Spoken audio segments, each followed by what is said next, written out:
Praise the blessed name of the Lord Jesus of Nazareth. Hallelujah. Blessed be the name of the Lord Jesus of Nazareth. Thank you, Jesus. We bless your holy name, Lord. Hallelujah. Thank you, Jesus. Lord Jesus of Nazareth, Yahushua HaMashiach, we come before your throne, and we come before your throne through your precious blood. Thank you, Lord, for the liberal access that you gave us. Thank you that you paved a new and a living way with your blood. This is the path of the blood. This is the path paved with blood. This is not a path of religion. This is not a path of tradition, ritual. So we tread that path which is painted with redemptive blood. And Lord, as we draw nigh unto you, Lord, that you would let the light of your countenance fall upon the faces of your servants, Lord, this evening, that you would speak to us, Lord, and you would teach us deep, profound things that we do not know, that are underlined in your word. We give you praise, Father. We bless you. In Jesus' mighty name. Amen. Hallelujah. Praise the Lord, everybody. सबको जय यीशु मसीह की. Hallelujah. मैं आशा करता हूँ you all are doing well और प्रभु के और निकट आते जा रहे हो आप. Holy Spirit is drawing you closer and closer to the Lord Jesus. Hallelujah. तो आज मैं एक बड़ा अद्भुत संदेश आपके साथ बांटना चाहता हूँ. अद्भुत भी है, सॉम्बर भी है, स्केरी भी है. Fascinating, intriguing, yet also bit scary. It is about generational curses. वो श्राप जो एक पीढ़ी से दूसरी पीढ़ी पे ट्रांसफर होता है. आपको मालूम है बाइबल बताती है एक सेकंड जरा होल्ड कीजिए. I just switched over to another sim so that we wouldn't have any interruption. Hallelujah. When father and mother, they come together, the father releases his DNA code into the mother's womb and mother's egg is impregnated. तो 23 chromosome 22 chromosome actually होते हैं. 22 mother से, 22 father से, और एक XY factor होता है. 23. तो मनुष्य के DNA में, मनुष्य के जीन्स में आदम से या तो श्राप आ रहे हैं या ब्लेसिंग्स आ रही हैं. They flow through the blood line.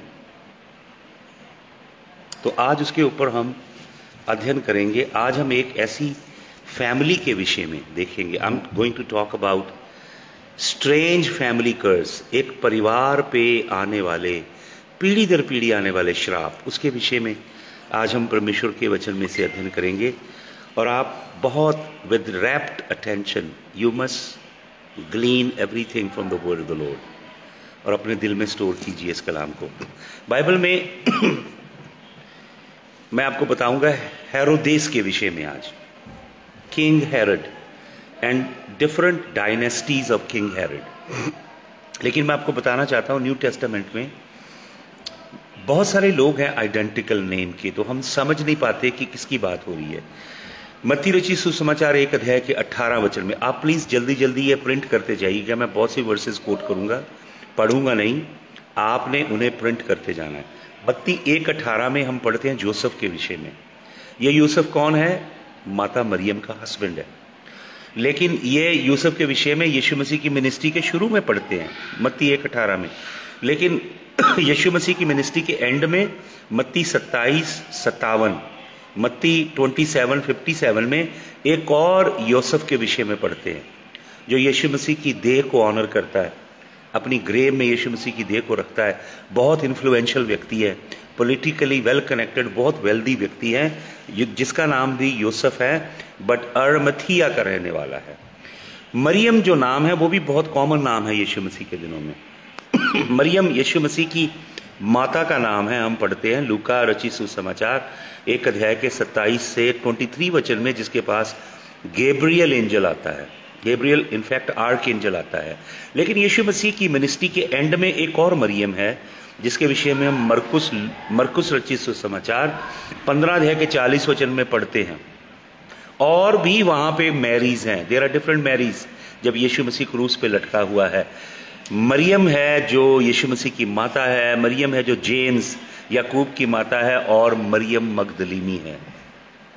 यीशु मसीह का नाम जो है यहूशा हा मशियाक, यहूशा नाम, यहूशा हा मशियाक नहीं, यहूशा भी बहुत कॉमन नाम था, बहुत सारे लोगों का नाम यहूशा था। बाइबल में एक नाम है, मत्ती से लेके प्रेरितों के काम तक आप ये नाम पढ़ेंगे, वो है हेरोड, किंग हेरोड, राजा हेरोदेस। मैं आपको अद्भुत शिक्षा वचन में से दूंगा कैसे हेरोदेस के राजा के खानदान पे पीढ़ी दर पीढ़ी चलने वाला श्राप पड़ा, generational curse that fell upon the dynasty of King Herod, and that curse destroyed his family lineage.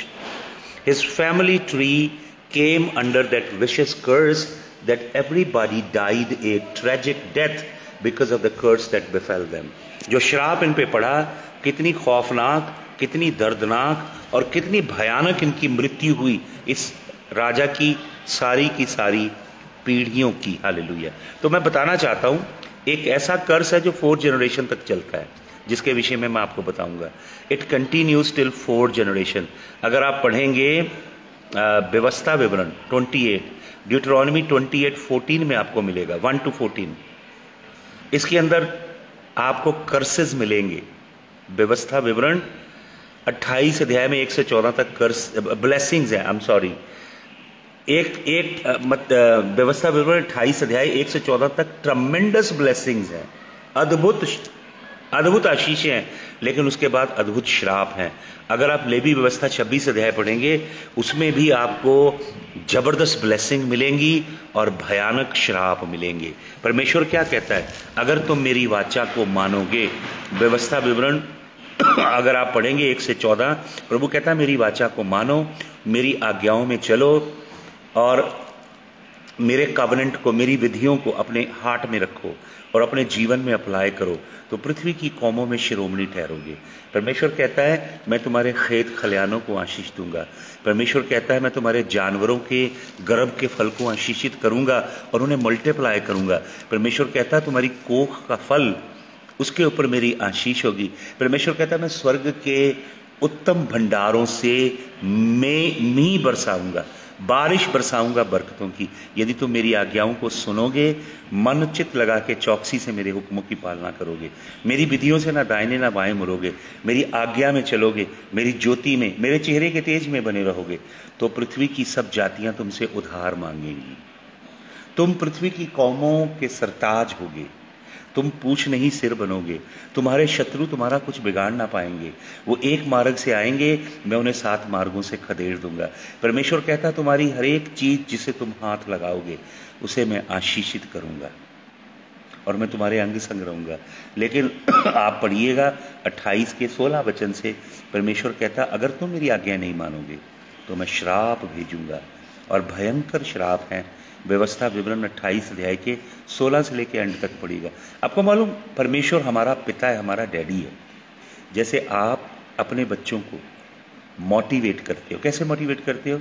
अगर तुम अच्छी पढ़ाई करोगे, अगर A+ लेके आओगे तो तुम्हें नई साइकिल लेके दूंगा, नई वॉच लेके दूंगा, PlayStation 4, PlayStation 5 लेके दूंगा, मैं वकेशन पे लेके चलूँगा, KFC जाएंगे, मैकडोनल्ड जाएंगे। आप अपने बच्चों को मोटिवेट करते हो, लालच नहीं देते हो, आप एनकरेज करते हो कि वो अच्छा करे, आप उन्हें प्रमोट करें और ब्लेस करें। ऐसे ही हमारा पिता है, वो कहता है मेरी आज्ञा में चलो, मेरे वचनों को मानो, मैं तुम्हें आशीषित करूंगा। और उसे एक तरफ निकाल के लोग प्रॉस्पेरिटी कल्ट बना लेते हैं, विच इज डेंजरस। पिता कहता है मेरी आज्ञाओं में चलोगे, मुझे प्रसन्न करोगे तो मैं तुम्हें बरकत दूंगा। ऑब्वियसली अगर पिता स्वर्ग का परमेश्वर आपसे प्रसन्न होगा वो आपको आशीषित करेगा। लेकिन आप अपने बच्चों को जब वो होमवर्क नहीं करते हैं, पढ़ाई में ध्यान नहीं देते हैं, आपकी आज्ञा नहीं मानते हैं, बैड ग्रेड लाते हैं, तो आप उन्हें पनिश भी करते हो। लोग तरह तरह की पनिशमेंट देते हैं, लैपटॉप ले लेते हैं, सेल फोन ले लेते हैं, फ्रेंड से मिलने नहीं देते, घर के अंदर ही रखते हैं, आउटिंग नहीं करवाते, तरह तरह की मोटिवेशन है और तरह तरह की पनिशमेंट है। तो मैं आपको बताना चाहता हूँ कि हमारे पिता का स्वभाव क्या है और हमारे पिता की एक डेंजरस साइड क्या है यदि उसकी आज्ञा ना माने, यदि हम willfully if we choose to disobey him we provoke him to anger. मैंने आपको बताया था हीब्रूज चैप्टर नंबर 3 की फर्स्ट 10 वर्सेस में how the people of Israel they disobeyed God over and over again, so much so that they provoked him to anger.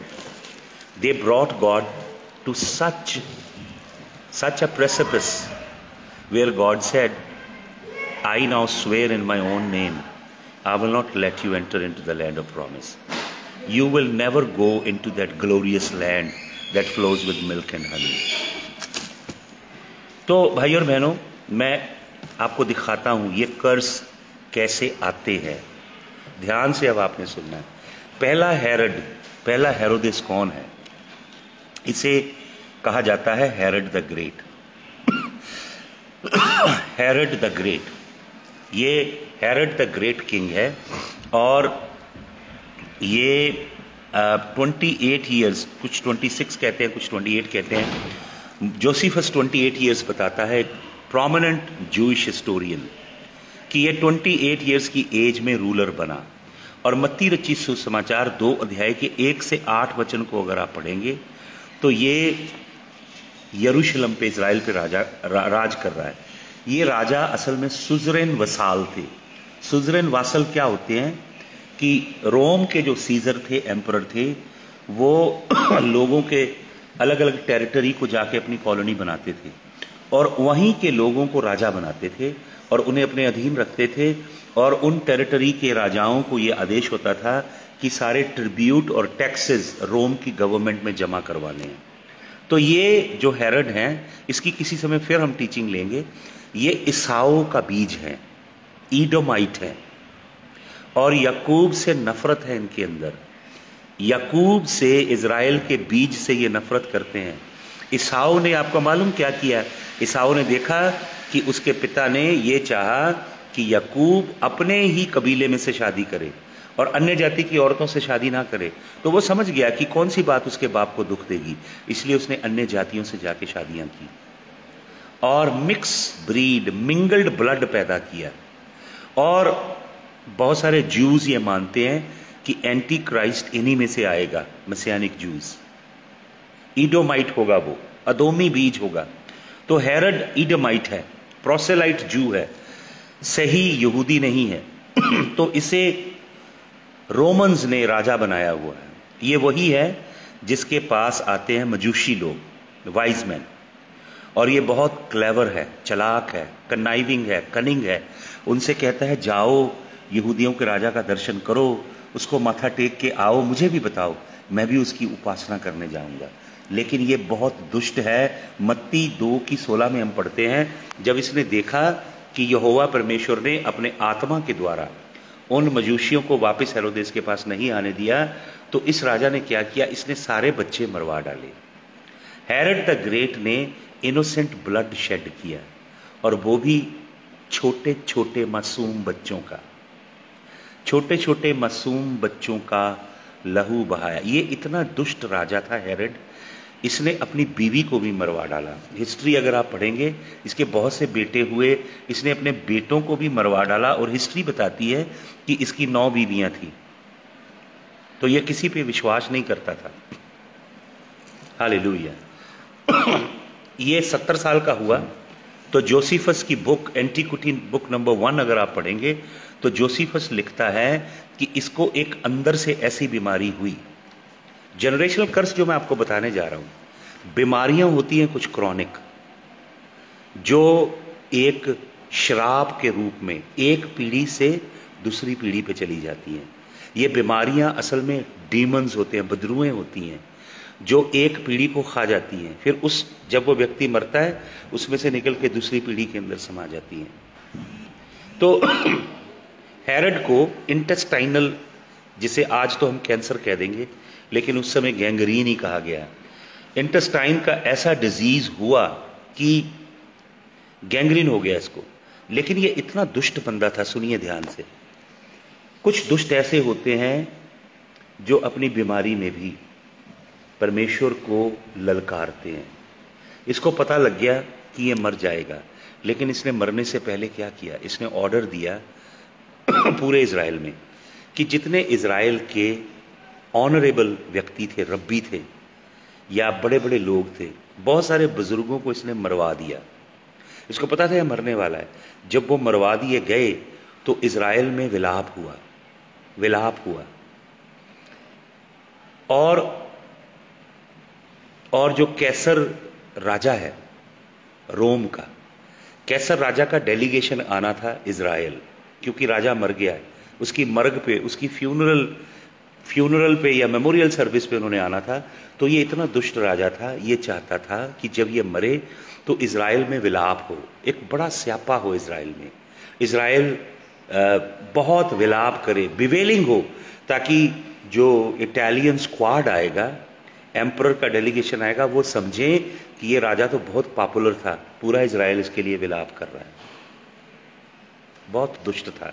और इस राजा ने क्या किया था, इस राजा ने मैन मेड एक माउंटेन बनाया है। अगर आप इज़राइल में जाएंगे तो अवश्य जाइए, उसे कहते हैं माउंट हेरोडियस।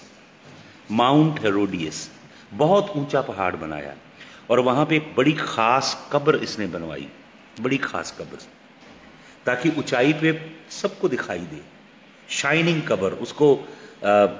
उसको स्टोन का, मार्बल का उसको बनाया गया, जैसे श्राइन होती है, ताकि उस पर सूर्य की रोशनी पड़े और वो चमके। मरने के बाद भी इसको पता है मरने वाला, लेकिन दुष्ट इतना है, दुष्टता नहीं छोड़ी इसने अपनी। दिखावा, घमंड, अहंकार कि मैं बहुत बड़ा राजा हूं, मेरी बहुत प्रतिष्ठा हो, और ऊंचा इसने एक वो बनाया।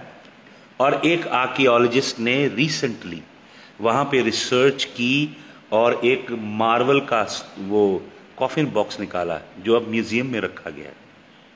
और उसकी रिसर्च की, रेडियो कार्बन डेटिंग की, उसके केमिकल टेस्ट करने के बाद पता लगा कि ये हेरोड द ग्रेट है। हेरोदेस पहला राजा, दुष्ट था, पापी था, अहंकारी था, मर्डरर था, और पावर हंगरी था, पोजीशन हंगरी था, लोगों में अपनी साख बनाना चाहता था, जब मरने वाला भी था। इसके बाद दूसरा हेरोडेस हम पढ़ते हैं बाइबल में। इसके विषय में आप पढ़ोगे लूका रचित सुसमाचार पहले अध्याय में और लूका रचित सुसमाचार 6 अध्याय में। हिस्ट्री में इसका नाम है Herod Antipas one. Herod Antipas one. आपको बहुत से हेरोड मिलेंगे, लेकिन जो बाइबल में राजा बने, रूलर बने, मैं उन हेरोड के विषय में बता रहा हूं आपको, 4 जनरेशनल कर्स के विषय में। ध्यान से मेरे संग बने रहिए। लूका 1 में, लूका 6 में इस हेरोड के विषय में लिखा, जो इसका बीज है। किसका? हेरोड द ग्रेट का। इसने गैलिली को, गलील को अपनी डोमेन बनाया, बहुत डेवलप किया गैलिली के एरिया को। टाइबेरियस इसी ने बनाया है। तिब्रियास जिसे हम कहते हैं, उसने उस झील का नाम भी बदल के तिब्रियास का झील रखा, जो गिनेसरत की झील है जिसे सी ऑफ गैलिली भी कहते हैं। इसने रोम के एम्परर टाइबेरियस की चापलूसी की, बहुत पोजीशन पाने के लिए। ये चापलूस है और टाइबेरियस को ऑनर करता है, ट्रिब्यूट देने के लिए बहुत कुछ डेवलप किया इसने। और इसके विषय में हम पढ़ते हैं, इस व्यक्ति के विषय में। ये व्यक्ति कैसा है? लूका 6 में पढ़िएगा, और आप पढ़िएगा मत्ती रचित सुसमाचार 14 अध्याय में।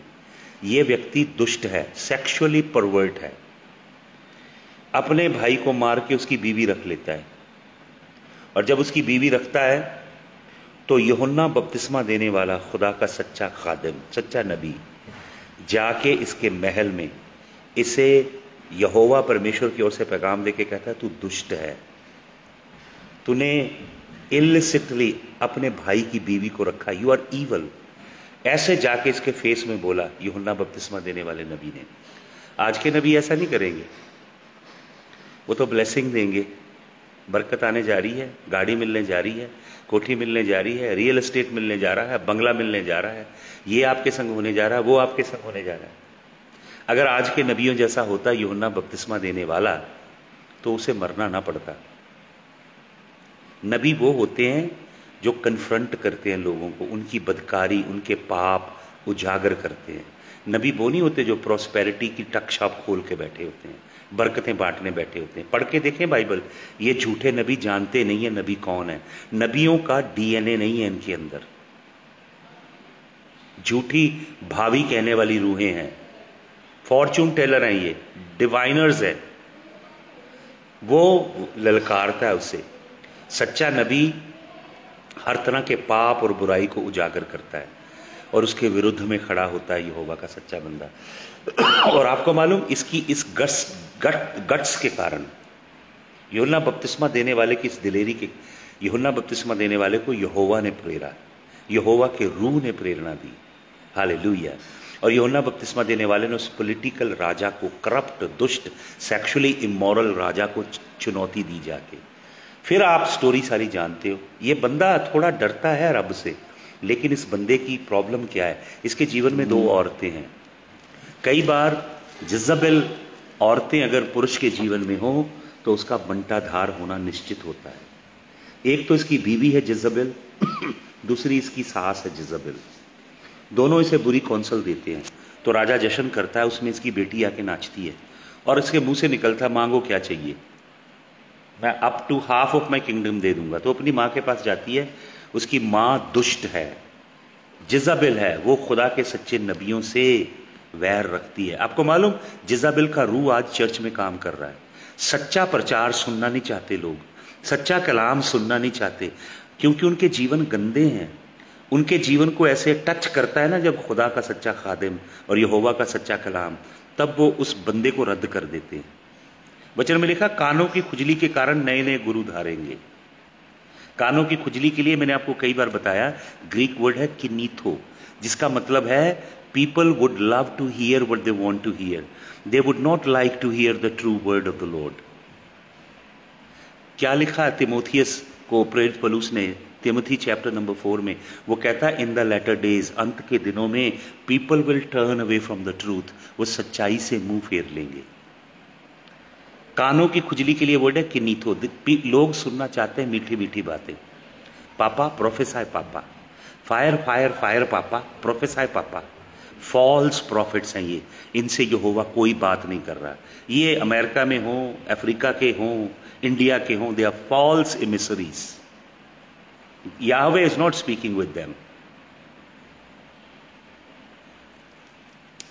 कानों की खुजली, मीठी मीठी बातें सुनना चाहते हैं लोग, उन्हीं प्रीचरों के पीछे जाते हैं, सच्चा कलाम नहीं सुनना चाहते।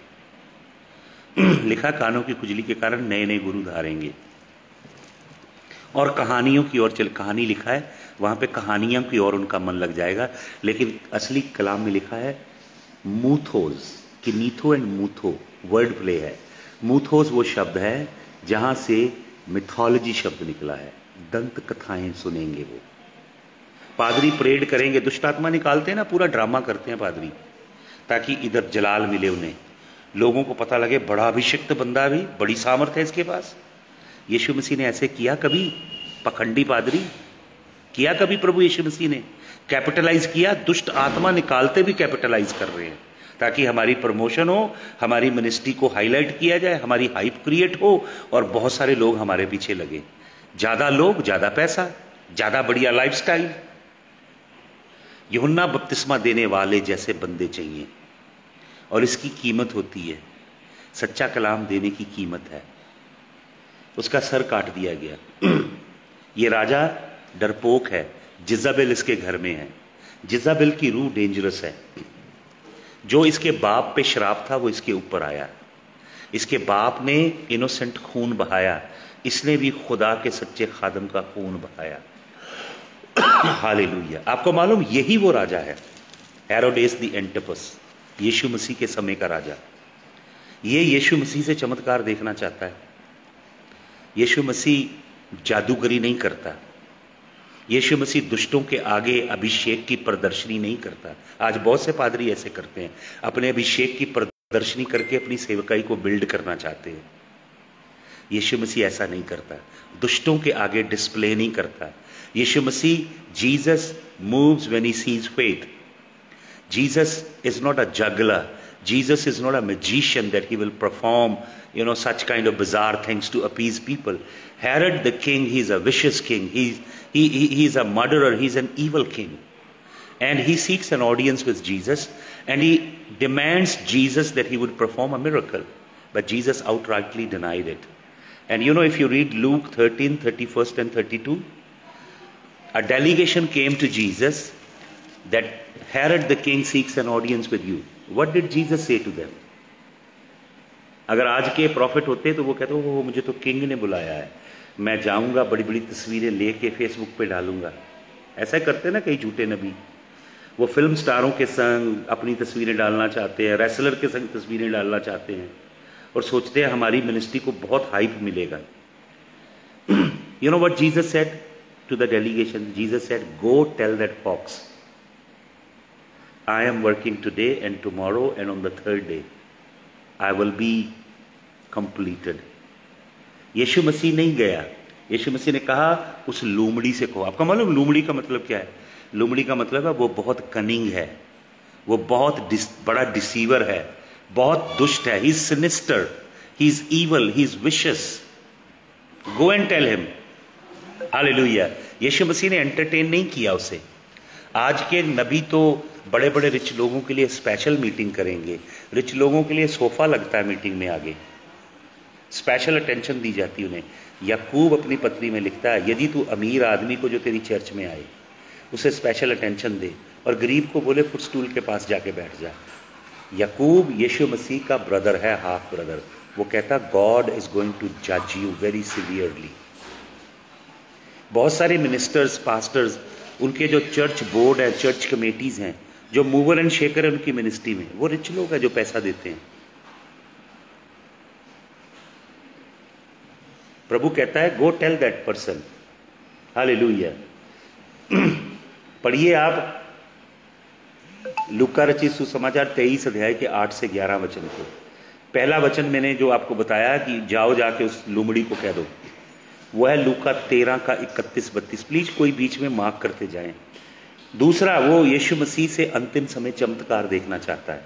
लूका 13 की 8 से 11 में आप पढ़ सकते हैं।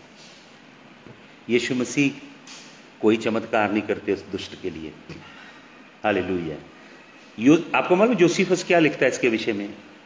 सेकंड हेरोड के लिए, हेरोड द एंटिपास नंबर 1 के लिए क्या लिखता है? ये लड़ाई के मैदान में गया और लड़ाई के मैदान में बहुत बुरी मौत मारा गया।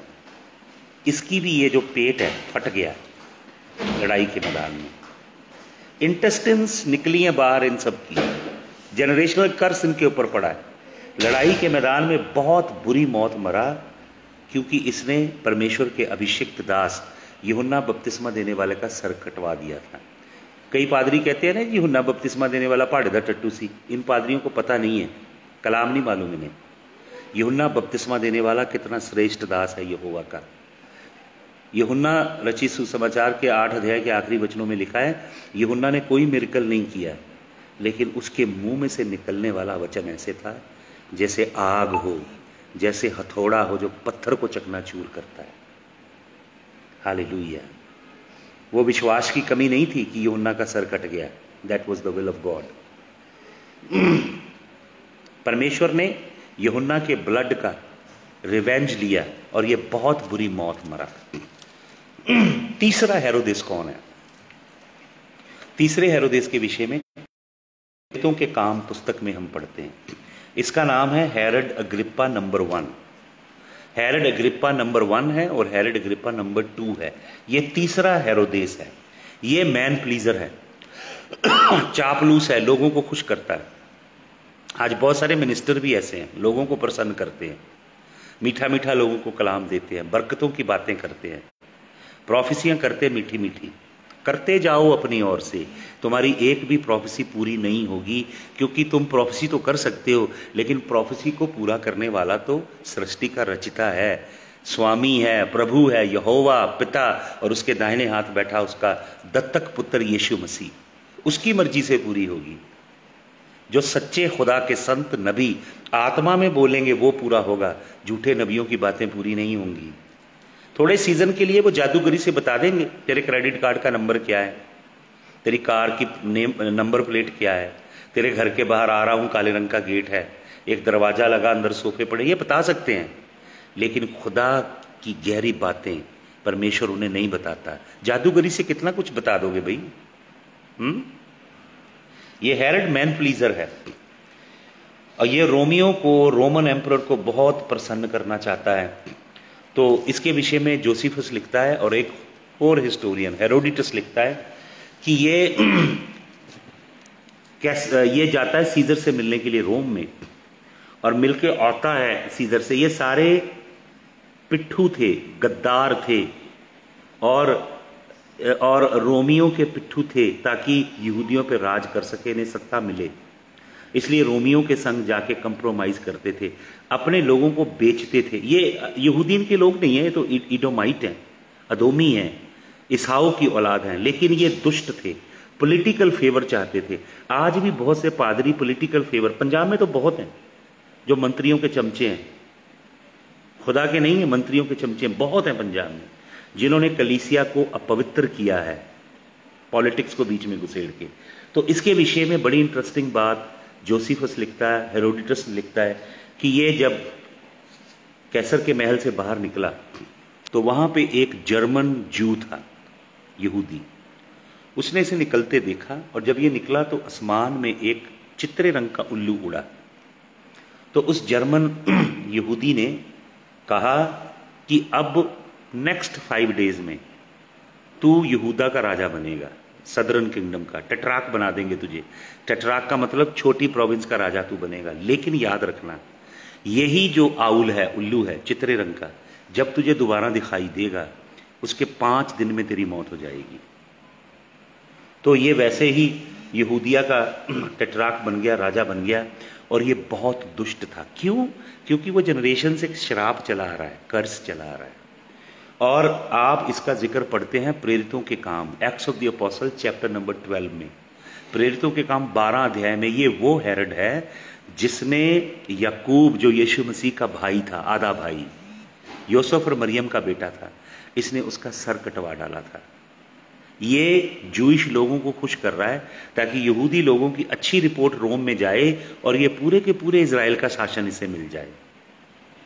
करप्ट है, पॉलिटिकली गेम खेलने वाला बंदा है। आज भी कई लोग ऐसे पॉलिटिकल गेम खेलते हैं ना चर्चों के अंदर, छल से, बल से, साम दाम दंड भेद की राजनीति चर्च की लीडरशिप के लिए लगाते हैं। बताइए, कोई ये यूनिवर्सल लीडरशिप नहीं है ये। तो ये पतरस को भी पकड़वा लेता है, ये पतरस का भी सर कटवाना चाहता है ताकि यहूदी लोग और खुश हो जाएं, और पतरस को जेल के अंदर, जेल में डलवा देता है। जेल के अंदर जो जेल होती हैं, कोठरियां, काल कोठरी, उसमें डलवाता है। और आगे पंतेकुस का दिन आने वाला है। पंतेकुस के दिन ये अनाउंसमेंट करने वाला था कि मैं पतरस को मरवाऊंगा ताकि यहूदी खुश हो जाएं, और पतरस का सर कलम करवाना था इसने। लेकिन खुदावंद, खुदा हमारा रब्बुल अफ़ाज, याहुआ एलोहीम एल शदाई, अपने माइटी एंजल को भेजता है, और एंजल पतरस को बाहर निकाल लाता है। हालेलुया। पढ़िए प्रेरितों के काम 12 अध्याय के 4 से 10 वचन को। ग्लोरियसली एंजल पतरस को, पाँव को स्टॉक में डाला हुआ था, मोटे मोटे संगल जंजीरों में बांधा था, हाथ भी बंधे हुए थे, चारों ओर से बंधा था पतरस। एंजल के आने से सब जंजीरें खुल जाती हैं, और यहोवा का दूत छुड़ा के ले जाता है खुदावंद के खादिम को। पढ़िए आप प्रेरितों के काम 12 अध्याय के 20 से 24 वचन में। हालेलुया। और ये राजा जो है, ये क्या करता है, प्रेरितों के काम में मिल जाएगा आपको इसका जीवन अंत कैसे होता है। सुने ध्यान से। ये राजा जोसेफस बताता है इसके विषय में कि ये बहुत ऊंचा सिंहासन बनवाता है अपने लिए, बहुत ऊंचा सिंहासन यरूशलेम में बनवाता है, और अपने लिए एक ड्रेस बनवाता है जो चांदी की बनी होती है, सिल्वर की, चांदी की, बहुत ऊंची जगह खुले में ड्रेस, सिंहासन बनवाता है, और एक चांदी की ड्रेस पहन के उस पर बैठता है। सूर्य सनराइज होने से पहले सारी प्रजा को इकट्ठा कर लेता है। जब सनराइज होता है तो सूर्य की किरणें जब इसके वस्त्रों पे पड़ती हैं तो रोशनी फूटती है इससे। तो आपको मालूम लोग क्या चिल्लाते हैं? People started yelling and crying, oh, he is not a man, he is a God, he is God, he is speaking like God. वो चाहता था लोग मुझे गॉड कहें, लोग मेरी पूजा करें, मेरी परस्तिश करें। तो हेरोड, जो ये थर्ड हेरोड है, हेरोड अग्रिप्पा, इतना दुष्ट है, इसके अंदर बदरूएं समाई हुई हैं। और आप पढ़ें प्रेरितों के काम 12 अध्याय के 22 से 23, acts of the Apostles chapter number 12, 22 to 23। ये सिंहासन पे बैठ के, हालेलुया, एक चांदी के वस्त्र पहन के चमकता है, इससे रोशनियां फूटती हैं, तो लोग चिल्लाने लगते हैं, he is not a man, he is God, he is God. और ये ऐसे घमंड से भरता है कि मुझे गॉड कह रहे हैं। ये सारे चाहते थे, जैसे रोम के एम्परर थे, उनकी लोग पूजा करते थे, ये भी चाहते थे हमें गॉड माना जाए, हमारी पूजा की जाए। जब इसके अंदर ऐसी गंदी बदरू जागती है कि लोग इसकी पूजा करें, तो प्रेरितों के काम 12 अध्याय के 22 और 23 वचन में पढ़ें, यहोवा का एक दूत आया वहां पे, and the angel smote him. यहोवा के दूत ने इसको मारा, और क्या हुआ, इसके कीड़े पड़ गए, कीड़े पड़ गए अंदर, इधर कीड़े पड़ गए। With in 5 days he died. उसी समय कीड़े पैदा हो गए सुपरनैचुरली। क्यों? क्योंकि वो कर्स काम कर रहा है, जिसके विषय में मैं आपको बता रहा हूं। ब्लड लाइन से चल रहा है वो कर्स। अब मैं आपको लेके आता हूं चौथे हेरोड के विषय में। पढ़िए प्रेरितों के काम 25 और 26 वचन। आप 25 और 26 अध्याय आपने बाद में पढ़ना है, आज रात को पढ़िएगा। Acts of the Apostles chapter number 25 and chapter number 26। पौलुस, खुदा का खादिम, पकड़ा गया है जेल में, सफर में जा रहा है शिप में, क्योंकि गवाही देना चाहता है। पौलुस बच सकता था, लेकिन पौलुस ने जानबूझ के बचना नहीं चाहा, क्योंकि वो कैसर तक गवाही देना चाहता है। फेलिक्स के आगे गवाही देता है। अब ये चौथा आ गया, कौन? हेरोदेस, चौथा हेरोड। इसका नाम है हेरोड अग्रिप्पा द सेकंड। इसी गंदे बंदे का बेटा है जिसको कीड़े पड़ के मरा है, इसका बेटा है ये। और इसकी बीवी जो है वो जूइश है, कोई दुष्ट, मतलब बैकस्लिडन अपोस्टेट जूइश औरत से इसने शादी की है। तो इसने बड़े चर्चे सुने हैं पौलुस के, कि पौलुस के द्वारा बहुत से यहूदी कन्वर्ट हो रहे हैं, अन्य जाति के लोग प्रभु में आ रहे हैं। बहुत कंट्रोवर्सीज हैं जो सॉल ऑफ टर्सस, जो पॉल बन गया है, उसके संग जुड़ी हुई हैं। तो आप अगर पढ़ेंगे कि Acts of the Apostles chapter number 26 verse 26 and 27, ये बंदा पॉल से मिलना चाहता है, सुनना चाहता है। He is very interested, very keen as to who Paul the apostle is, and who Jesus is, and what all he's doing, why he's become such a famous person, why there are so many rumors following him, that many Jews are turning to Christianity. तो ये बंदा क्या करता है, बड़ी interesting, मैंने इस पे आपको एक मैसेज दिया अर्ली मॉर्निंग की डिवोशन में, एक संदेश दिया है। पौलुस इस राजा के आगे जाता है और पौलुस बहुत जबरदस्त पैगाम देता है, यीशु मसीह का सच्चा कलाम। पौलुस को मालूम है कि ये मुझे छोड़ सकता है, ये कैसर को लेटर लिख के दे सकता है कि पॉल में कोई गलती नहीं है, इसे छोड़ दो, पॉल छोड़ दिया जाएगा। लेकिन पॉल इसे सच्चा कलाम सुनाता है, सच्चा कलाम, अपनी गवाही देता है इसे पूरी, और यहोवा का कलाम इसे सिखाता है। और क्या कहता है इसको, पूरी कहानी से सुनाता। सुनिए ध्यान से, मैं चाहता हूं पढ़ लीजिए, ये वचन बहुत अद्भुत है। 26 अध्याय प्रेरितों के काम, acts of the Apostles chapter number 26, acts of the Apostles chapter number 26 और 26 वचन से मैं आपके लिए पढ़ता हूँ। एक्ट्स 26 से सुने, सुनिए यहाँ पे पॉल क्या कह रहा है इसे। इसकी बीवी एक बैकस्लिडन जू है। पॉल कह रहा है, पॉल कहता है, for the king knoweth of these things before whom I speak freely, for I am persuaded that none of these things are hidden from him, for this thing was not done in a corner. क्या कहता है? कहता राजा, ये सारी चीजें जो हैं किसी कोने में नहीं की गई, ये तेरे से छिपी हुई नहीं होनी चाहिए, ये सब बातें खुले में हुई हैं। कैसे यीशु नासरी जो सामर्थी वचन का प्रचार करता था, अंधों को आंखें देता था, कोढ़ियों को शुद्ध करता था, लंगड़ों को चलाता और मुर्दों को जीवन देता था, स्वर्ग के राज्य का सच्चा पैगाम देता था। कैसे यहूदियों की कौंसिल ने झूठा मुकदमा चला के उसे क्रूस पे चढ़ाया, और वो कहता था मैं तीसरे दिन मुर्दों में से जी उठूंगा, और वो मुर्दों में से जी उठा, और वो मुझे मिला जब मैं दमस्कस जा रहा था, रोशनी के खंबे में मिला और मेरा जीवन बदल गया। और ये सब बातें जो हुई हैं ये सीक्रेट नहीं है। क्या कह रहा है प्रेरित पौलुस? प्रेरित पौलुस कह रहा है इस बंदे को कि तेरा पूरा खानदान इसमें इन्वॉल्व है। जब वो राजों का राजा पैदा हुआ था तो सबसे पहले मजूसी तेरे बड़े दादा के घर, दादा के घर गए थे, महल में गए थे। वो पूछ रहे थे वो जो यहूदियों का राजा जन्मा कहाँ है?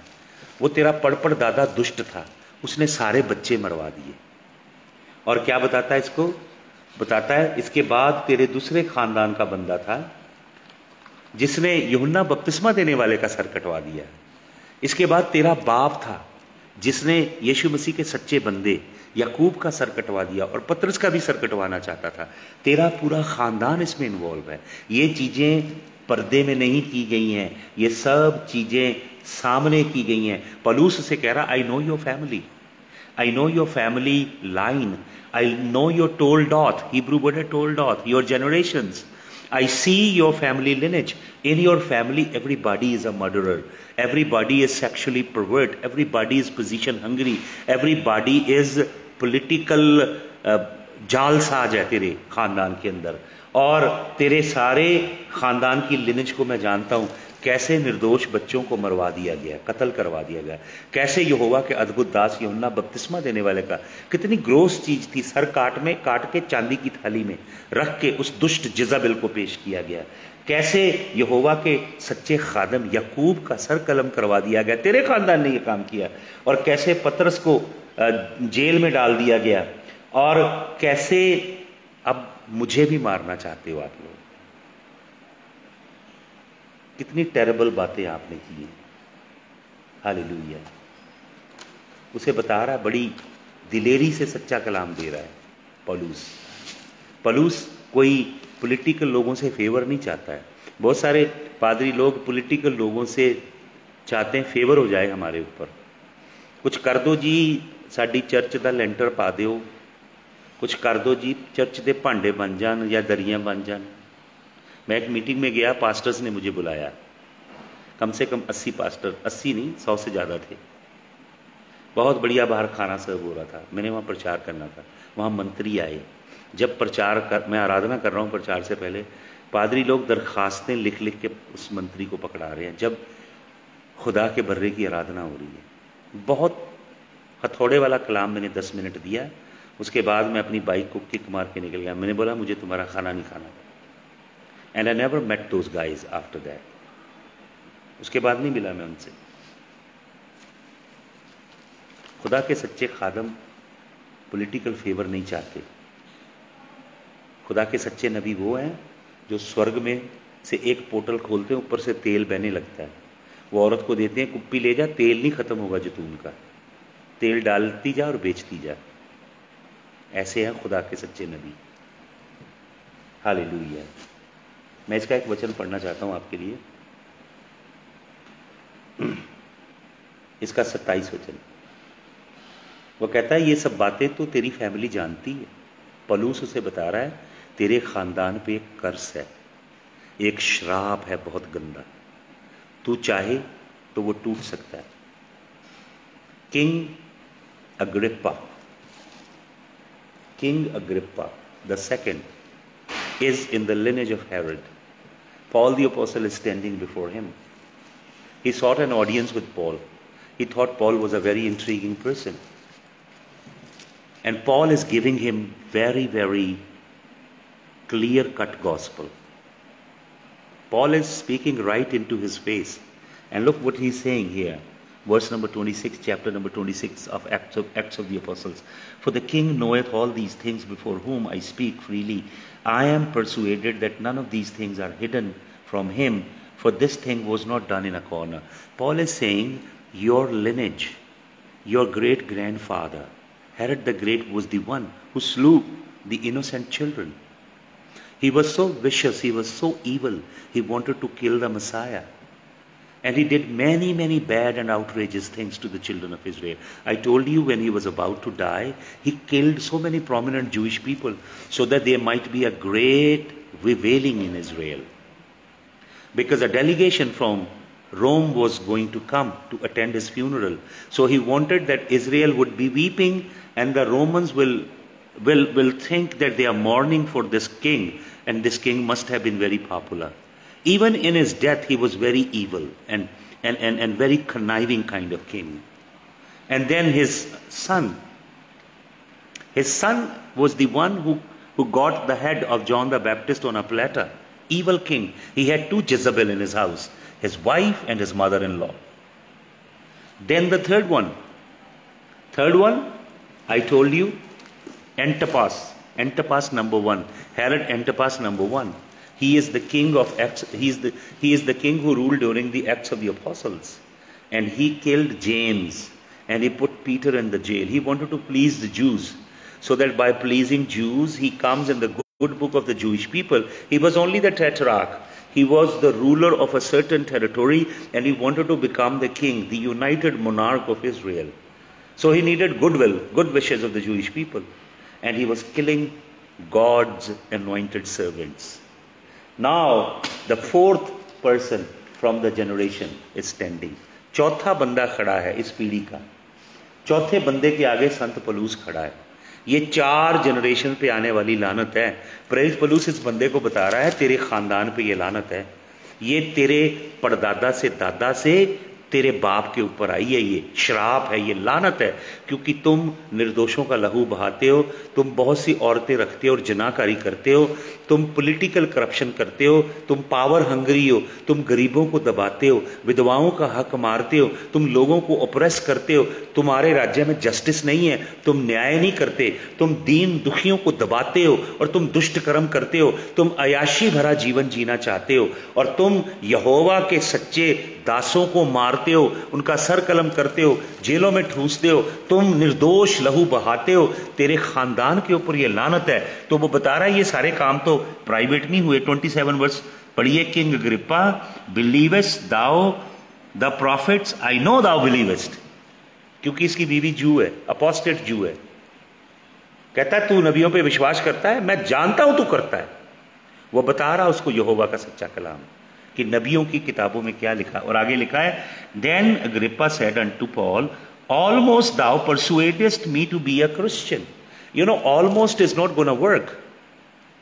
He is saying you almost make me a Christian. No, absolutely not. Your becoming almost is not adequate for you to enter into the kingdom of God. You must surrender unto God 100%. You must bow your knees and follow him wholeheartedly. Give him your whole life. Look at this evil king. He is so conniving. He is so sinister in his heart. Almost you persuade me to become a Christian. And Paul said, I would to God that not only thou, but also that hear me this day were both almost and altogether as I am, except these bonds. मैं तो चाहता हूं कि जितने यहां पे ये कलाम सुन रहे हैं सब मेरे जैसे हो जाएं, ये जंजीरें ना हो जो मुझे डली हुई हैं. Praise Paulus, Paul was not seeking favor from this king. This king could have written a letter for Paul, and Caesar would have let Paul go. He would have been acquitted of all charges and he wouldn't be counted guilty. लेकिन पलूस ने ऐसा नहीं किया. पलूस को मंत्रियों का favour थोड़ा चाहिए. पलूस राजाओं के राजा की, सृष्टि के महाराज की सेवा करता है. Hallelujah, hallelujah, hallelujah, hallelujah. Palus बता रहा है तेरे खानदान में सारे मर्डरर हैं. Everybody in your family, they are murderer. They shed innocent blood. Everyone in your family murdered their own family members in order to succeed the throne. Everybody in your family lived a life of debauchery and sexual perversion. Everybody in your lineage, in your family tree, they were corrupt. They were power hungry. They were position hungry. Everybody in your family lived a hypocritical life. There was no one that followed God. Hallelujah. तो देखिए, पढ़िए. अब एक वचन देना चाहता हूं आपको मैं. अद्भुत वचन पढ़िए, ये क्या श्राप है। Turn to exodus.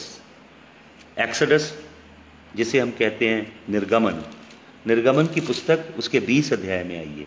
मैं बीच बीच में इंग्लिश बोलता हूँ, कुछ मेरे फ्रेंड्स हैं जो अमेरिका से दूसरे कंट्रीज से ऑनलाइन आते हैं, तो थोड़ा सा उनको कॉन्टेक्स्ट पता लग जाए। आने वाले समय में मैं यूट्यूब लाइव किया करूँगा and there will be one message in English for the international audiences. तो पढ़िए Acts of the Apostle, Exodus, निर्गमन की पुस्तक, उसका 20 अध्याय और उसका 5 वचन। प्रभु क्या कह रहा है? Thou shalt not bow down thyself to them, nor serve them, for I am the Lord thy God. I am a jealous God, visiting the iniquity of the father upon the children unto the third and the fourth generation of them that hate me. प्रभु कहता है मैं श्राप को तीसरी पीढ़ी तक और चौथी पीढ़ी तक भेजता हूं। मैं, प्रभु भेजता है श्राप, ये मत कहिए शैतान भेजता है।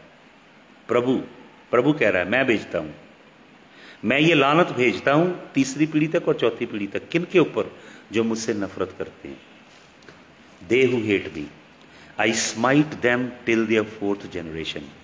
हेरोड द ग्रेट पहला राजा, Herod the Antipas number 1, Herod Agrippa number 1 and Herod Agrippa number 2।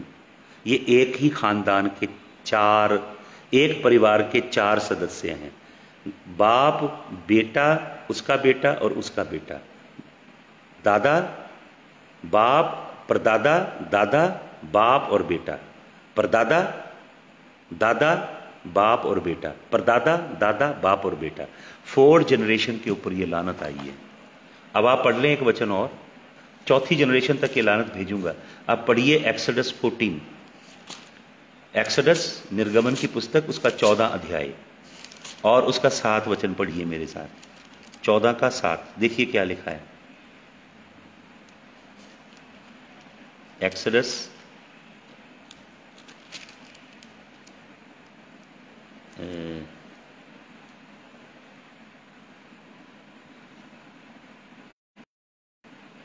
Sorry, ये 14 का 7 नहीं है शायद, स्क्रिप्चर मेरे से मिसप्लेस हो गया। ये 4th जनरेशन की बात है यहाँ पे। ये 4th जनरेशन है। 4th जनरेशन, मोजेस का पिता अमराम, अमराम का पिता है कोहात, और कोहात का जो फादर है वो कैप्टिविटी में गया। 4 जनरेशन, इजराइल की 4 पीढ़ियां 420 साल तक मिस्र की गुलामी में रही हैं। 4 जनरेशन का कर्स जो इजराइल के ऊपर आया है। Moses was the 4th generation. प्रभु 15 अध्याय पढ़ लीजिएगा, 15 अध्याय जेनेसिस में प्रभु इब्राहिम से कहता है 4 पीढ़ियां तेरी लानत के नीचे आएंगी, मिस्र की गुलामी में जाएंगी। 4 जनरेशन के ऊपर आने वाला कर्ज है। चौथी पीढ़ी तक इनिक्विटी परमेश्वर विजिट करता है। किनके ऊपर? जो प्रभु से नफरत करते हैं। हेरोड का जो खानदान है इसके अंदर क्या है? प्राइड है, इमोरालिटी है, इमोरल सेक्सुअल परवर्जन है, रेवलिंग इन पावर, सामर्थ आने पे, कुर्सी मिलने पे, राजगद्दी मिलने पे घमंड है, अहंकार है, और गरीबों को दबाया जाता है, गरीब लोगों का हक मारा जाता है, विधवा अनाथ गरीबों को तंग किया जाता है, मर्डर किए जाते हैं लोगों के, कनाइविंग, डिसीट है, धोखा है, पॉलिटिकल डर्टी गेम खेली जाती है, गंदी सियासी गेमें खेली जाती हैं, बच्चों को भी मर्डर किया गया है, अपने खानदान तक को मर्डर कर दिया गया थ्रोन के लिए। तो ये 4 पीढ़ियों पे इनिक्विटी आ रही है, श्राप आ रहा है, क्योंकि इनोसेंट ब्लड, निर्दोष खून ये बहाते थे। आपको मालूम कितना भयंकर अपराध है इनोसेंट ब्लड का। ब्लड के ऊपर बहुत सी गहरी बातें यहोवा परमेश्वर ने मुझे सिखाई, जो मैंने आपको कुछ मैसेज दिए हैं। आने वाले समय में कुछ और अध्ययन करेंगे। मैं चाहता हूं वचन पढ़ें, मैं आपको कुछ वचन देना चाहता हूं। मत्ती रचित सुसमाचार जल्दी से निकालिए, टर्न टू मैथ्यूज। मत्ती रचित सुसमाचार, मत्ती की इंजील, उसका आप निकालिए 23 अध्याय। मत्ती 23 में चलिए जल्दी से। मत्ती रचित सुसमाचार 23 अध्याय, मत्ती 23, और उसका आप पढ़िए मत्ती 23 का 35 वचन से। Matthews 23 beginning from verse number 35। मैं पढ़ता हूं आपके लिए मत्ती 23 का 35 से। क्या कहता है प्रभु यीशु मसीह के मुंह से निकले शब्द हैं। प्रभु यीशु मसीह कहता है मत्ती 23 के 35 में, मैं 34 से पढ़ता हूं, मत्ती 23 के 34 से सुने। Wherefore, behold, I send unto you prophets and wise men and scribes, and some of them ye shall kill and crucify, and some of them ye shall scourge in your synagogues, and persecute them from city to city। 34 वचन में लिखा है, सच्चे नबियों का, सच्चे प्रेरितों का, सच्चे खुदा के दासों का हाल इज़राइल क्या करेगा। वो पॉपुलर नहीं होंगे, फेमस थोड़ा होंगे, सेलिब्रिटी की तरह थोड़ा उनका जीवन होगा। उनको तो मारा जाएगा, लताड़ा जाएगा, क्रूस पे चढ़ा दिया जाएगा, उनका जीवन बहुत दुख भरा होगा। और 35 वचन में लिखा है, दैट अपॉन यू में come all the righteous blood. किस लिए ये काम होगा? ताकि जितने धर्मी लोगों का खून बहाया गया है, उस खून की सजा तुम्हारे ऊपर आए, उस ब्लड का कर्स तुम्हारे ऊपर आए। खून का, इनोसेंट खून का कर्स है। That upon you may come all the righteous blood shed upon the earth, from the blood of righteous Abel unto the blood of Zechariah son of Barachiah, whom ye slew between the temple and the altar। porch and the altar लिखा है।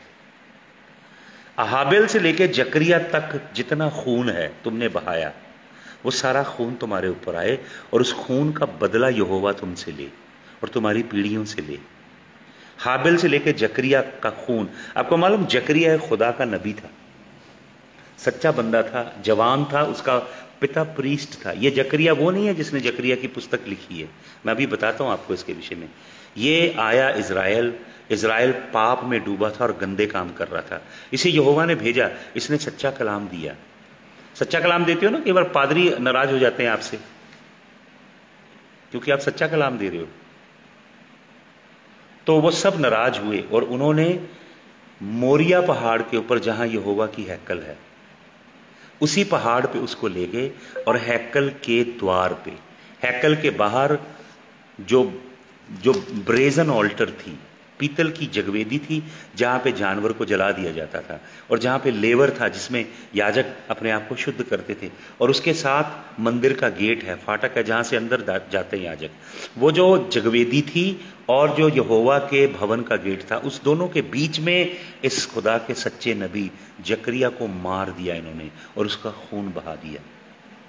दूसरा इतिहास 24 अध्याय में आप पढ़ सकते हैं। पढ़ना चाहते हैं तो मैं आपको देता हूं वचन, पढ़िए। दूसरा इतिहास, 2 क्रॉनिकल्स चैप्टर नंबर 24। दूसरा इतिहास 24 अध्याय पढ़िए मेरे साथ। ये कौन सा जकरिया है? दूसरा इतिहास 24 अध्याय और उसके 21 वचन से आपके लिए पढ़ता हूं। दूसरा इतिहास 24 के 21 से। And they conspired against him and stoned him with stones at the commandment of the king in the court of the house of the Lord. राजा ने कहा इस नबी को पत्थर मार मार के मारो। कहां पे? यहोवा की हैकल के बिल्कुल सामने। इस सच्चे खुदा के नबी को वहां मारा जहां पे यहोवा विराजमान है। आप सोचते हो कितना क्रोध यहोवा का भड़का? आप जानते हो कितना यहोवा का क्रोध के अंगारे बरसे? मोरिया पहाड़ पे यहोवा की हजूरी में इसको मारा गया। अब देखें यीशु मसीह क्या कह रहे हैं। पढ़े मत्ती रचित सुसमाचार 23 अध्याय का 35 वचन जो मैंने अभी पढ़ा, अभी मैंने पढ़ दिया आपको। मत्ती 23 के 35 में यीशु मसीह कहते हैं ये ब्लड तुम्हारे ऊपर आएगा, तुम्हारी पीढ़ियों के ऊपर आएगा। चौथी पीढ़ी थे वो 70 AD में। यीशु मसीह ने कहा ये ब्लड तुम्हारे ऊपर आएगा, तुम्हारी जनरेशन, तुम्हारी पीढ़ियों के ऊपर आएगा। 4 पीढ़ी तक ये खून जाएगा नहीं, हर पीढ़ी सजा भोगेगी। 4 पीढ़ियों तक परमेश्वर का डंडा, परमेश्वर का क्रोध, परमेश्वर का न्याय, परमेश्वर की जजमेंट तुम्हारे ऊपर आएगी। भाइयों और बहनों, ये कलाम प्रोफेसर पापा तो नहीं आपको बताएंगे जो पासपोर्ट उठाओ, वीजे लगवाओ, बरकतें ले लो, बरकतें आ रही हैं, वो नहीं बताएंगे ये कलाम। ये यहोवा के कलाम का हिस्सा है जो मैं आपको बता रहा हूं। प्रभु क्या कहता है 23 के 35 में? सुने फिर। प्रभु क्या कहता है कि वो खून तुम्हारे ऊपर आए 23 के 35 में, सारा तुम्हारे ऊपर आएगा। तुम्हारी 4 पीढ़ियां वो खून का खमियाजा भुगत रही हैं, अब तुम्हारी आखिरी पीढ़ी पे आएगा। क्या कहता है 36 में, verily I say unto you all these things shall come upon this generation. ये जो पीढ़ी है, जो यीशु मसीह जिस समय था उस समय की जो पीढ़ी थी, प्रभु कहता है ये सब तुम्हारे ऊपर आएगा, फिर वो शराब टूटेगा। और आपको मालूम क्या हुआ? यहोवा के एक बंदे को यहोवा की हैकल के आगे मारा गया है, यहोवा के एक सच्चे दास को मारा गया है।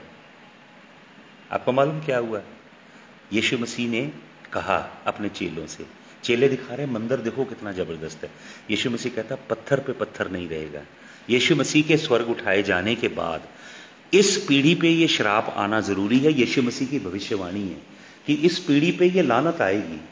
देखिए यीशु मसीह कैसा नबी है, बरकतें दी हैं उसने, बरकतें आ रही, बरकतें, वीजा लग रहा है, कोठी मिल रही, गाड़ी मिल रही, बंगला मिल रहा है, ये कर रहा था नबूवत यीशु मसीह। यीशु मसीह कह रहा है ये लानत तुम्हारे ऊपर आएगी, जनरेशनल कर्स की, जो ब्लड तुमने शेड किया है। 4 पीढ़ियां भुगतेंगी, तुम चौथी पीढ़ी हो।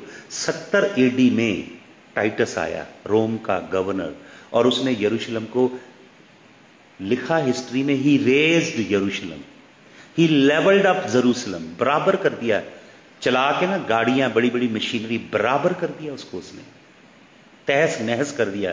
हैकल के पत्थर पे पत्थर नहीं रहने दिया जो प्रभु ने कहा था, क्योंकि एक रूमर फैली कि यहूदियों ने पत्थरों के अंदर सोना छिपाया हुआ। उसने एक एक पत्थर तोड़वा दिया और यरूशलेम को तहस नहस कर दिया। वो नबी का खून हाबिल से लेके जकरिया तक, जिसे यहोवा की हैकल के आगे मारा गया, उसके ब्लड की लानत चौथी पीढ़ी पे आई है, ये 4th जनरेशन पे। हालेलुया। ये श्राप, ये लानत आएगी। खुदावंद यीशु मसीह भविष्यवाणी करके गया था। आप तो जानते नहीं यीशु मसीह नबी कैसी नबूवतें करके गया है। इसकी नबूवत करके गया जो 70 AD में पूरी हुई है। भयंकर लानत इजराइल के ऊपर आई है, समझते आप? 70 AD के बाद ये कर्स शुरू हुआ 586 BC में। 586 BC में 2600 साल के बाद लानत टूटी है। ये 14 मई 1948 को वो देश बने हैं। Blessing and curses are real. ये आपके ब्लड के अंदर चल रही हैं, बरकतें या लानत इन्होंने आपके DNA में जमा हो जाते हैं। अगर आप जनाकारी कर रहे हो, आप कुआरे हो, आप जनाकारी करते हो, हरामकारी करते हो, आप अपने DNA में स्टोर कर रहे हो वो सब चीजें। जब आपके बच्चे पैदा होंगे आप उनको ट्रांसमिट कर रहे हो, आप अपनी अगली जनरेशन को, उनके भविष्य को ग्रहण लगा रहे हो गंदे काम करके। आप DNA के थ्रू सब कुछ आगे जा रहा है। ये मत सोचिए आपके पाप से आप ही को सजा मिलेगी या आपके पाप से असर आप ही के ऊपर होता है। ये मत सोचिए, आपके DNA, आपकी फैमिली पे होता है। जितना आपका DNA है, बेटियां, बेटे, नाती, पोते, सब तक ये श्राप जाता है। पढ़िए एक वचन जल्दी से मेरे साथ, व्यवस्था विवरण 21 अध्याय, व्यवस्था विवरण उसका 21 अध्याय पढ़िए। व्यवस्था विवरण ड्यूटरोनॉमी चैप्टर नंबर 21 और उसकी 1 to 9 वचन आप पढ़ लीजिए। ये एक बड़ा खास व्यवस्था है। ड्यूटरोनॉमी chapter number 21 versus 1 to 9, you find a very very strange passage here. This is a very very stringent law of God. You know what the Lord says in Deuteronomy 21, 1 to 9? The Lord says, if you wake up early morning, you go to the gate of the city, you find that there is a dead body. Somebody is killed, somebody is slain, and the dead body is there. Then what the Lord says here, what you need to do, go to the next city. You take the water and bathe yourself, cleanse yourself. And then what the Lord says, take the red heifer and burn the red heifer and scatter the ashes around your gate so that sin might be removed and you might be cleansed. क्या कहता है प्रभु यहोवा? प्रभु यहोवा कहता है व्यवस्था विवरण 21 अध्याय में, यदि आप सुबह उठो और देखो कि आपके सिटी के फाटक के बाहर किसी बंदे की डेड बॉडी पड़ी है, तो आपने क्या करना है? नेक्स्ट सिटी में जाना है, अपने आप को शुद्ध करना है, और फिर क्या करना है? एक लाल गाय, लाल बछड़ी लेनी है, लाल बछड़ी को जला देना है मुकम्मल तौर पे, और उसकी एशेज ला के स्कैटर करनी है ताकि वो जगह शुद्ध की जाए। सेरेमोनियली क्लीन हो जाए, वो ब्लड की लानत आप पे ना पड़े। ब्लड का बहुत बड़ी अहमियत है जो लोग नहीं समझते। मत्ती रचित सुसमाचार 27 अध्याय में यीशु मसीह को जब कोड़े मरवा दिए जाते हैं तो पिलातूस अपने हाथ धोता है और कहता है इस निर्दोष के खून से मैं बरी हूं। आपको मालूम इजराइल का एक बहुत बड़ा पाप क्या था? लिविटिकस चैप्टर नंबर 20 वर्सेस 2 to 5 पढ़िए। लिविटिकस 22-5। इजरायली लोग मोलक देवता को अपने बच्चे चढ़ाते थे। एक देवता था मोलक अन्य जाति का, उसकी बहुत बड़ी मूर्त बनी थी, उसके ऐसे हाथ फैले थे, उसके हाथ बीच में से खाली थे, लोहे के थे, उसके अंदर बच्चा डाल देते थे, नीचे उसके पेट में आग जलती थी और बच्चा यहाँ से स्लाइड होकर उसके पेट में चला जाता था और जिंदा बच्चा जलता था और लोग जोर जोर से ड्रम बजाते थे। मोलक को अपने बच्चे चढ़ाते थे। अबॉर्शन, बच्चों को अबॉर्ट करना बहुत बड़ा श्राप है, लानत है बहुत बड़ी। हालेलुया। जब जब इजराइल की हिस्ट्री पढ़ें, जब जब इनोसेंट बच्चों को मारा गया, जब जब निर्दोष लहू बहाया गया, जब जब जनाकारी हरामकारी गंदे घिनौने काम किए गए, यहोवा का क्रोध भड़का। दूसरा राजा 21 अध्याय 16 से 18 वचन अगर आप पढ़ेंगे, वहां पे सबसे दुष्ट राजा एक इजराइल का, उसका नाम है मनस्से। मनस्से ने जितना लहू बहाया इतना लहू कभी किसी ने नहीं बहाया। मनस्से के कारण इजराइल पे बहुत बड़ा श्राप आया, बहुत बड़ी लानत आई। वो बछड़ों की पूजा करवाता था इजराइल में। इतिहास पढ़ें, बाइबल पढ़ें, बाइबल खोजें, बाइबल का अध्ययन करें। परमेश्वर आपको रोशनी से भरेगा, बुद्धि देगा, ज्ञान देगा। परमेश्वर आपको बताएगा मेरे राह कैसे हैं, मैं कैसा प्रभु हूं, मेरे लोगों को कैसे मेरे आगे चलना चाहिए। जब वचन पढ़ोगे तब आपको समझ आएगा।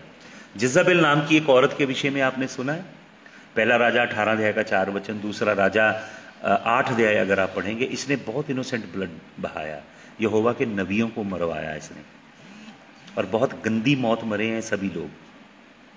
छत से ये जेहू ने गिरा और कुत्ते खा गए इसको, कुत्ते। प्रभु के दास ने कहा था कुत्ते तुझे खा जाएंगे, तुझे दफनाना नसीब नहीं होगा। जज़ाबेल गिरी, डॉग्स आए, डॉग्स ने खा ली उसकी बॉडी को। आपको मालूम डॉग्स ने क्या किया? डॉग्स ने उसके हाथ और डॉग्स ने उसका ये दिमाग नहीं खाया, क्योंकि वो बहुत बदकार और दुष्ट थी औरत, और उसके हाथों ने बहुत गंदे काम किए थे। So dogs refuse to eat the brain of Jezebel and the hands of Jezebel and even the feet of Jezebel, because that woman was utterly vicious and evil. She was the personification of evil, sinister, utterly sinister, devilish woman. Hallelujah. Now Galatians chapter number 3 verse number 13. मसीह ने हमें व्यवस्था के श्राप से छुड़ाया है। क्रूस पे यीशु मसीह ने जान क्यों दी अपनी? इस लानत से हमें छुटकारा देने के लिए। यीशु मसीह जब अंतिम रात्रि अपने चेलों के साथ बैठा तो यीशु मसीह ने रोटी तोड़ी और कहा ये मेरी देह जो तुम्हारे लिए तोड़ी जाती है, इसे खाओ। फिर यीशु मसीह ने प्याला लिया और धन्यवाद किया, and he said this is the blood of the new covenant and this is shed for the remission of your sins. Jesus made a new agreement.